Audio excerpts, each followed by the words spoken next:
Welcome back to We Do the Heavy Lifting. I'm your host, Dr. Jenny Yentis, and today we are going to talk about tactical strength and conditioning.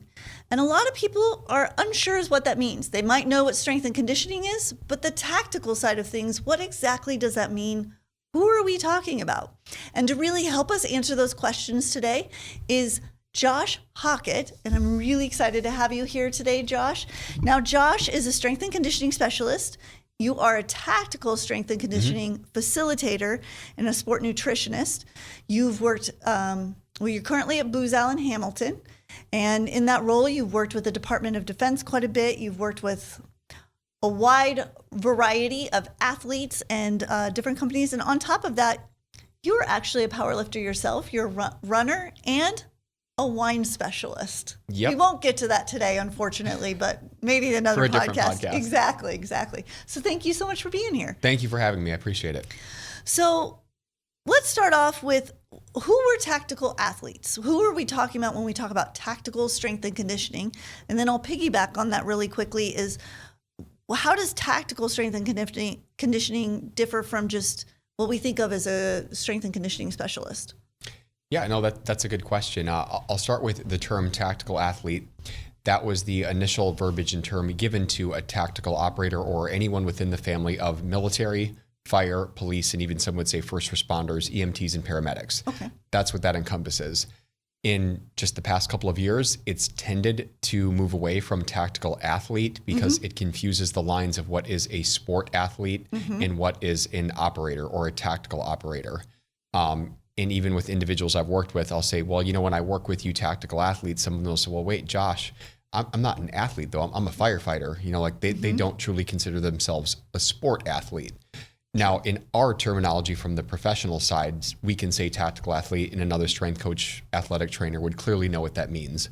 We try to stay more with tactical operator now just because they are an occupation where their occupation is to operate as a firefighter, soldier, sailor, airman, Marine, or law enforcement officer. So what that is again, it's a member of the firefighting, police, law enforcement, or military population where their job or occupation has to do with one of those services. And that makes a lot of sense because when I think of an athlete, they have preseason, postseason, they have periodization that you kind of work in. And these individuals, that's their day to day. Yeah, it's an occupation of very specific domain of a job that they fulfill versus anything that is truly athletic from a sport standpoint.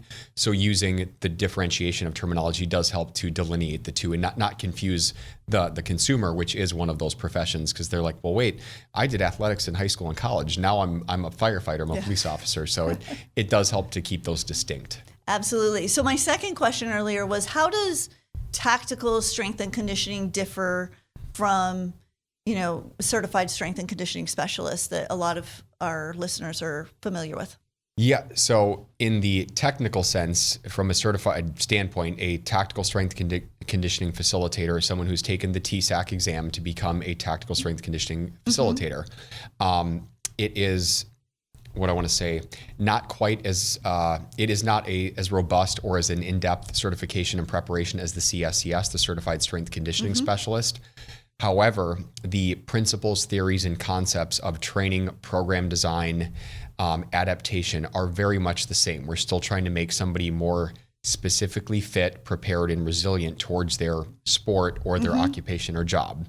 The biggest difference is that within tactical, you are again dealing with firefighters, police, law enforcement, military, where there is no defined game, start point, end point. You cannot predict how a game will go when there's going to be breaks. There are not necessarily rules. You just know that you got a call to a robbery, a theft, a terrorism attack. There's a structural fire. There's a wildland fire. And you have an idea of what you're going into, but beyond that, it's all determined when you get there. And you could be there for a couple of hours. You could be there all day or multiple days. You could be going through the night. You could be going on some sleep, no sleep, a lot of sleep. You could be hungry, not hungry. It's very hard to control the tactical setting, whereas in traditional sports, as a traditional strength coach, most of that is predetermined and you can plan for it. Yeah. That's the biggest difference, is that often can be a struggle for a strength coach coming from athletics into tactical without any prior exposure, is there is an underappreciation for the elements and the unpredictable nature of the tactical field. I wasn't really thinking of that from that side of it of, with a competitive athlete, everything is planned. Mm-hmm. For the Your most part, whole season. Everything is planned down to sometimes what you're eating day to day. Yep. And these individuals, nothing is planned. Like every day is different. Every day is a new experience. There could be no call outs from the station. There could be no call outs from the police station or fire station. There could be 7. Yeah. You could have just gotten your first hour of sleep. You may or may not have eaten. And then the training environment is another big factor. Whereas again, you've got 4 or 5 days before your next game, meet, match. It's off season. You can really go at it hard because there's no competition getting in the way. That's not the case in the tactical setting. You're on season all the time, and the mission or the outcome is the goal. You can't have training getting in the way of your readiness to go out and handle a call. So even as the person facilitating the training, I can't beat my guys, my teams, my units up too much on any given day, knowing that they have to be able to perform in the field optimally. That is a great point. So we kind of talked a little bit about the schedule of, these tactical operators, as you called them. So let's pick a firefighter instance, because it's shifting in some departments, but most of them have a 24-hour shift, or that's still fairly common.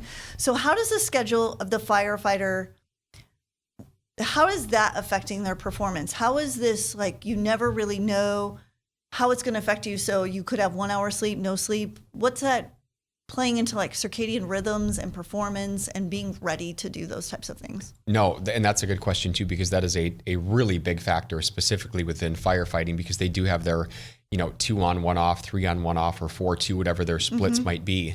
If they just had a really hectic and heavy 4-day, 3-day shift, I can't go beating that person up as soon as they come back in. Or on their off days, they should truly be off days to let them recover and try to get as much sleep as they can to be prepared to come back in again. It does play a little bit of a number on circadian rhythms, but I've also changed my views a little bit that you can adapt a circadian rhythm to different sleep-wake cycles, but it takes time. The downside is there's no long-term consistency, where about the time they get used to a certain sleep-wake cycle, it probably gets changed to where they have to adapt again. But depending on how their call outs have been, depending on how fatigued they are, we use a lot of auto regulation where they're going to train, but how hard they train is relative to what their body's readiness is at that point. If their last 2 days were low volume and they've been pretty low key, I can probably push that group or operator harder. If the last 2 to 3 days have been pretty intense, I may have had a hard day scheduled. It's not going to be a hard day anymore because I'm going to be spinning their wheels and probably overtraining them even more. So those shift cycles are a big factor that a tactical facilitator or professional would have to be keenly aware of for that individual. Okay. So most recently you were working out at Goodfellow Air Force Base Academy. Can you tell us a little bit about what you were doing there? Because we're kind of on this firefighter theme now. Let's follow it. Yeah, and that's definitely full-on firefighting there. So Goodfellow Air Force Base has the 312 Training Squadron, which is the DoD Fire Academy. I was there for exactly 3 years, worked with Booz Allen Hamilton. That was my client that I served. It is the all-branch fire academy for the military. So whether you're a Marine, you're a sailor, you're an airman, you're going to be sent there to then become a military firefighter sent out somewhere in the world to act as a firefighter on a base, a post somewhere within the military around the world. It's a 3-month academy. It's pretty rapid for the apprenticeship program. It's 90... Got to remember here, it is a 68-day academy. It takes about 90 days to get through it. And they go through about 20 different chapters of firefighter science, EMT training, hands-on skill training and acquisition to then go out and be placed somewhere to be a firefighter. My job as the lead strength coach and data scientist was to primarily help them with their readiness, resiliency, lifestyle habits related to nutrition, sleep, and recovery to help them get through the academy in the best way possible and hopefully maintain some of those habits and skill sets that they developed after they leave the academy too. That was something I was big on.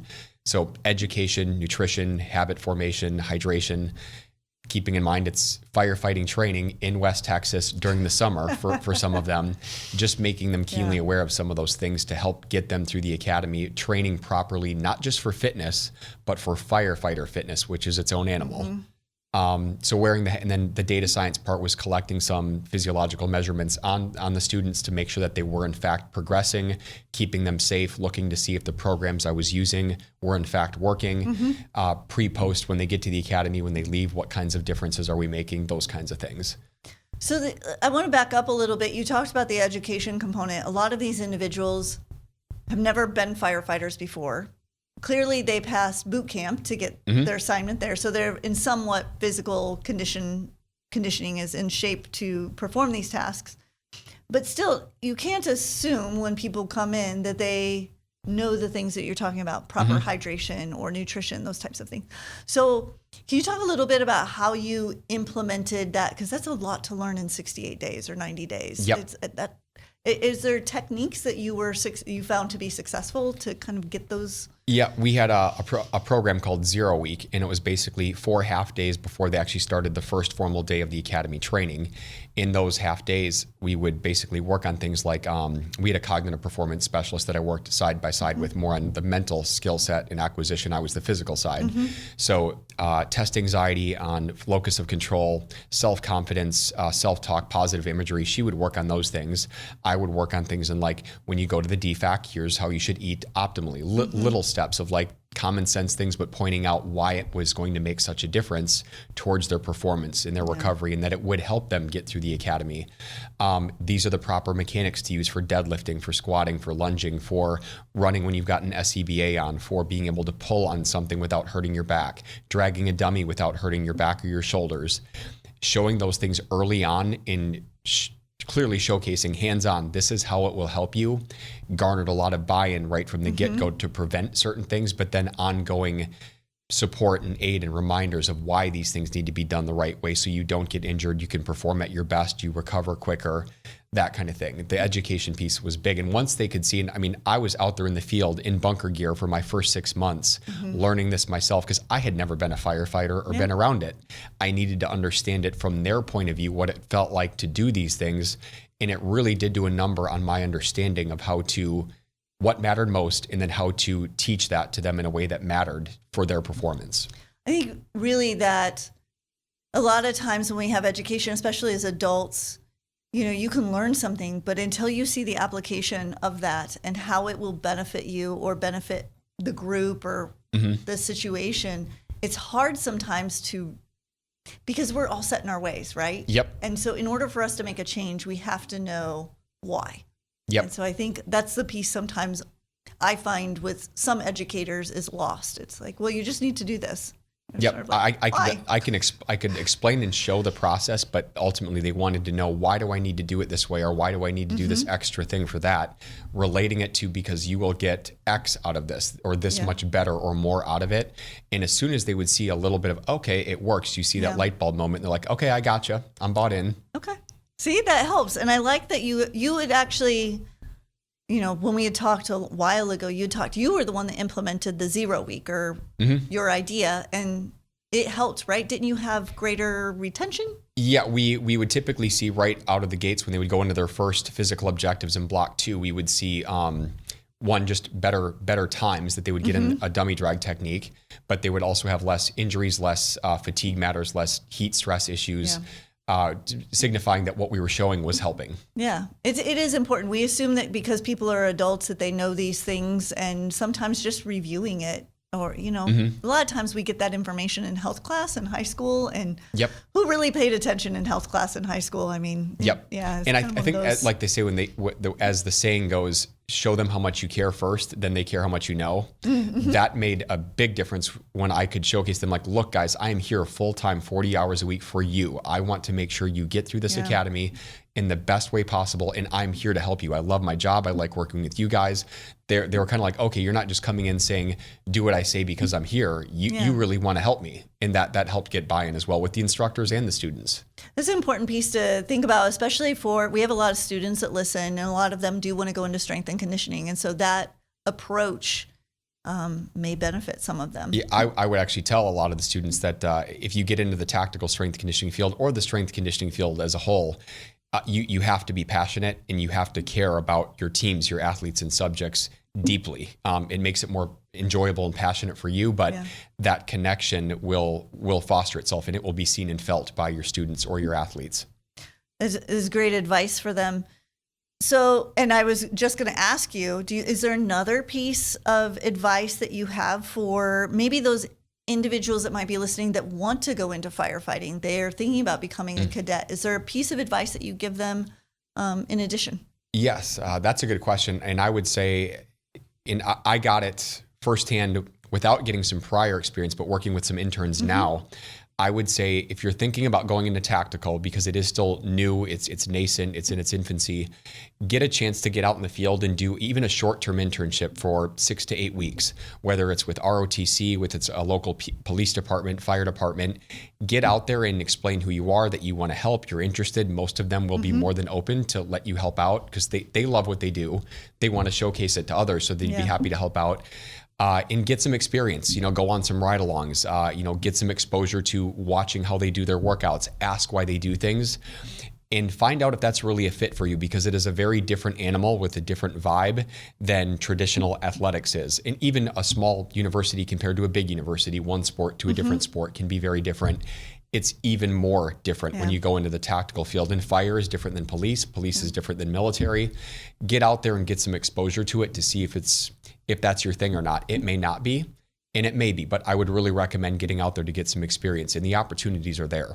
Yeah, absolutely. I think that advice plays through for a lot of things. A lot of my students want to be physical therapists, and a lot of PT schools require shadowing. And I think that really gives them exposure. So there's a lot of students that's what they want to do. And then they start doing those shadowing hours and they come back and they're like, Dr. Yentis, I do not want to be a physical therapist. And I'm glad you brought up those sister allied health professions too, because I'm not just referring to strength conditioning coaches, but athletic trainers, physical therapists that want to potentially work with tactical, because those roles exist there too. Same thing. Get some field experience first. Yeah, absolutely. I'm going to shift gears a little bit. I've got kind of a different question to ask you, but it's I don't know. I'm excited to hear what you have to say. What have you gained from your work and life experience that your younger self would be most excited to hear about? I think most excited to hear about, I would say probably looking at where I'm at now compared to where I was then. I think if my younger self would look to see how much more open-minded I am to other ideas, and at least hearing other ways of doing things and methodologies would be a good thing. Because not that I was narrow-minded, but as soon as I learned one way and felt confident with it, I would run with it and stick with it until I really felt like that was just not the way to do it anymore. There clearly was a better way of doing things.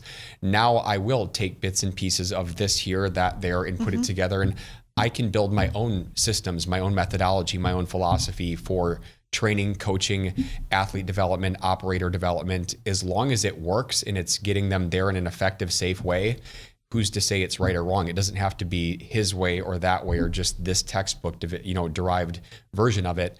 I think my younger self would be surprised and excited to see how much more open-minded and adaptable I am now than I was when I was younger. That really, I love that was what you said, because it makes me think of, I think my younger self would think the same thing. I think a lot of times, like you said, you get comfortable.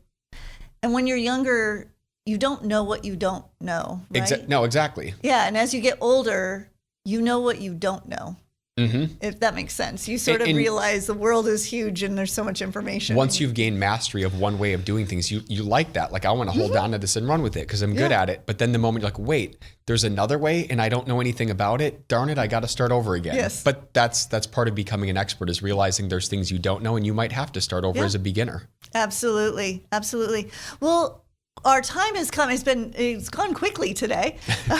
And I'd love to have, keep going, but I know our listeners are usually used to a 20-minute podcast. So I'll ask you, is there anything that you want to leave with the listeners? Any last piece of advice that you weren't able to get out, or something that we didn't talk about that you wanted to mention?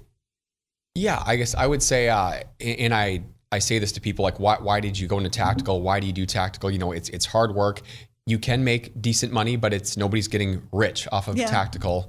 And I think that comes down to the fact that most of us that go into this and that stay in it, whether a physical therapist, athletic trainer, nutritionist, cognitive performance specialist, or strength coach, For a lot of us, yes, it is fun. We like to do it. We like the nature of the work. But at the end of the day, it's more of a calling than just it's a fun job. It's a great job. I get to do this and work with these people.